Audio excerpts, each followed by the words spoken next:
Yo, what is going on, guys? Brandon here. We have velocity of money today, velocity of currency, we should say, because we don't have money since they took gold out of our dollars and silver out of our coins. We don't have money. So you have to call it currency. So this is wrong as it stands already. Fred, come on, let's go, guys. The government doesn't even know. Just like our politicians don't know that we have a republic. It's not a democracy. We might elect people in a democratic way, which is just through a voting process, which that's really the definition of it. But a democracy is just majority rule. That's, in essence, if you have a full democracy, it's majority rule. It's 51-49. So if there's three of us and two people say, yep, hang them, and the other guy says, no, don't hang me. Sorry, buddy, 2-1, you lose. We're hanging you.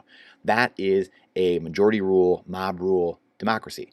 That is what the Teachers Association, teachers unions, Bernie Sanders, most politicians, really probably on both sides, don't even understand that. They still say we have a democracy. Well, we're fighting for democracy. Democracy dies in darkness. Washington Post. These clowns, a lot of them don't even know what they're doing, and a lot of them are doing it purposely because they're trying to change a weaponization of language. They're trying to change the language, change definitions. So it just becomes normal to not understand that we don't have a democracy. The people think we then have a democracy. But I must have missed where it said in the Pledge of Allegiance, to the republic, to the democracy for which it stands. No, it's to the republic for which it stands. A republic, a representative, constitutional federal republic. That's what we have.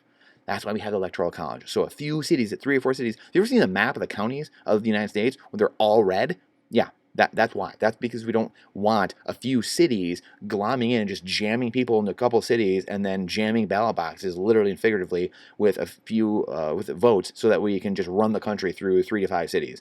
That ain't going to turn out well. We're close, though. They're close to doing it regardless. And when I mean they, I mean people that don't have America's best intentions at heart.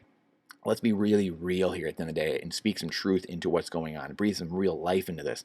But people that don't want to see America succeed are the ones who are constantly trying to change it, change the definitions, change the traditions, a la Michelle Obama. We've got to change our traditions. We've got to change.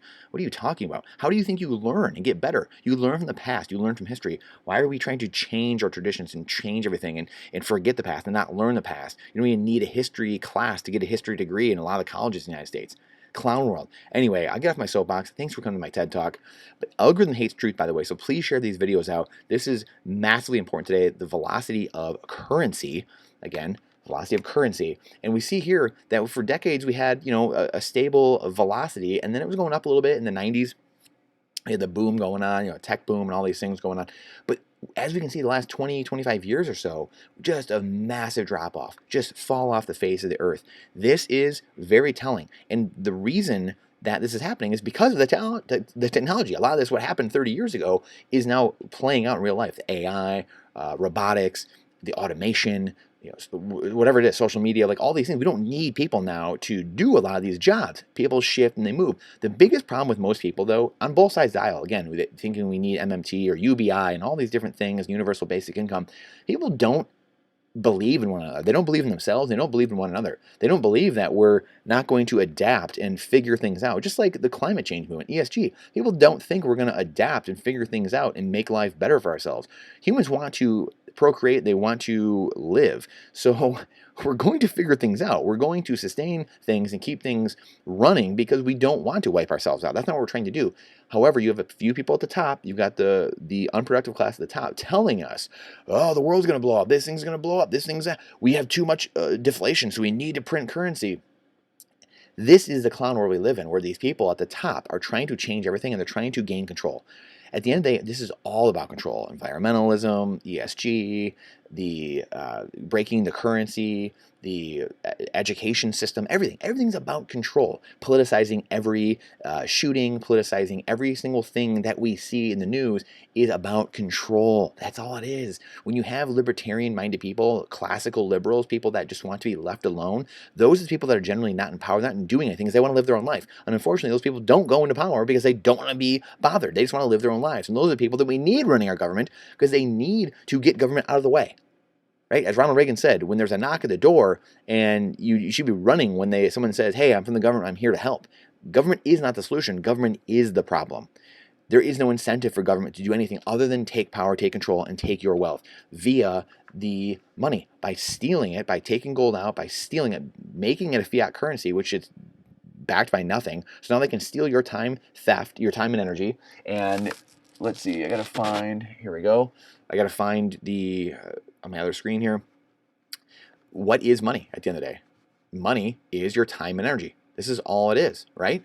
So when you understand that your energy and time are money, and your money is a container for that time and energy, then we can start to have a real conversation and understand what's going on. You need a finite box, a finite money, a perfect container that holds that money, a deflationary money, right? We have tons of deflation going on, and this is all that's going to happen going forward is deflation because of AI, robotics, and automation.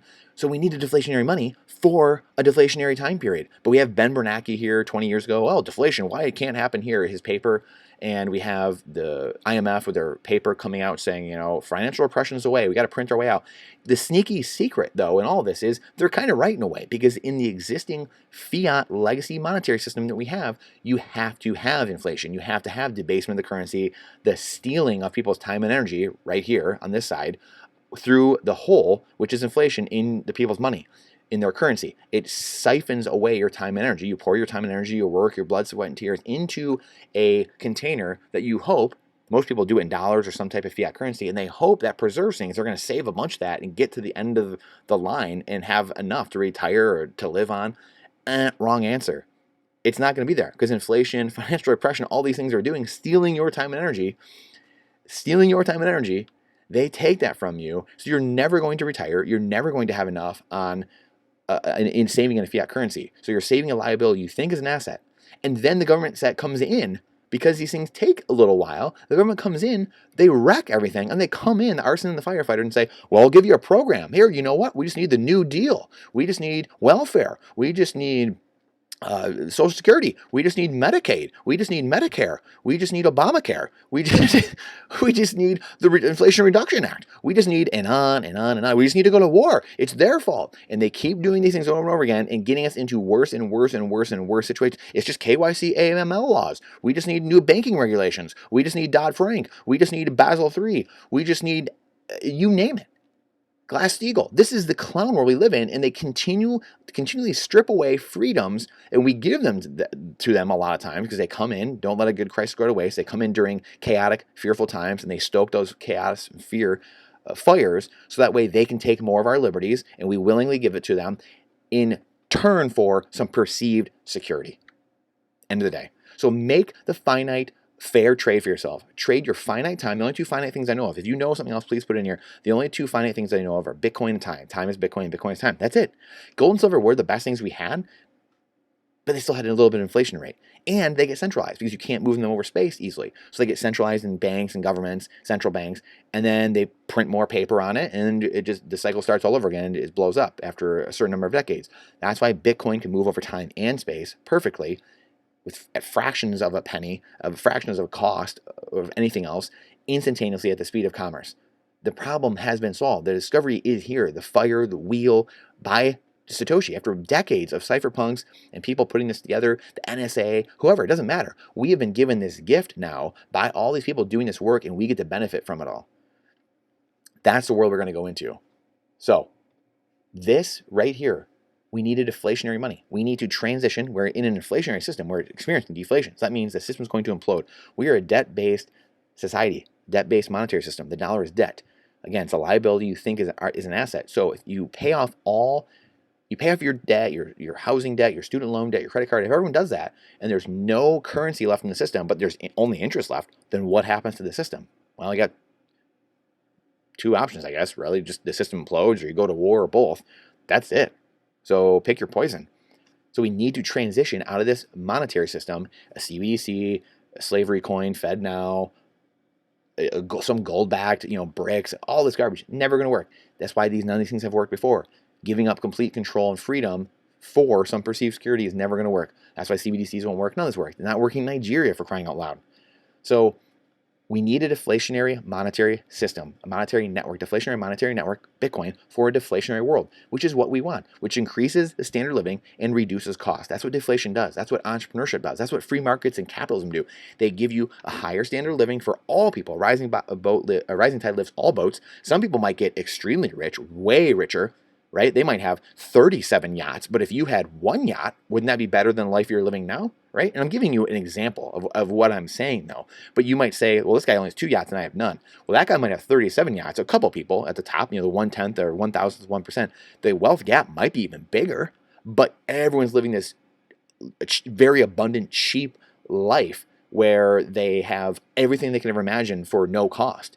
And their money is deflationary and life is deflationary. So every Satoshi they have, every Bitcoin they have, purchases them more and more and more and more things the more time goes on. So that's the world I want to live in, and that's the world I'm going to live in. That's the world I do live in now. I denominate my life in Bitcoin. My financial statements, I actually denominate all my assets in Bitcoin. So I know what's going on. I live in a deflationary world, and my wealth continues to grow over time, over the years, because it's a rare thing, rare asset getting rarer. So the value continues to go up as people join the network as well, where we know fiat currency, they continually print more and more and more and more, so it gets less and less valuable. That's not a life I want to live. We can see the remnants of that system. So I appreciate you. Please share this out. The algorithm hates truth. I appreciate you coming to my TED Talk. Time is Bitcoin and Bitcoin's time. It's not financial advice. It's freedom advice. And question everything with boldness, even the existence of God himself. This is an incredibly important chart, and we have to understand what's going on here. Otherwise, we're going to keep falling behind. So get independent, get resilient. Bitcoin, food, energy, water, gold, silver, firearms, ammo, security, and community. Building community. Shake your rancher's hand. Buy local. And let's get decentralized and let's thrive in what is coming in the future. See you on the next one.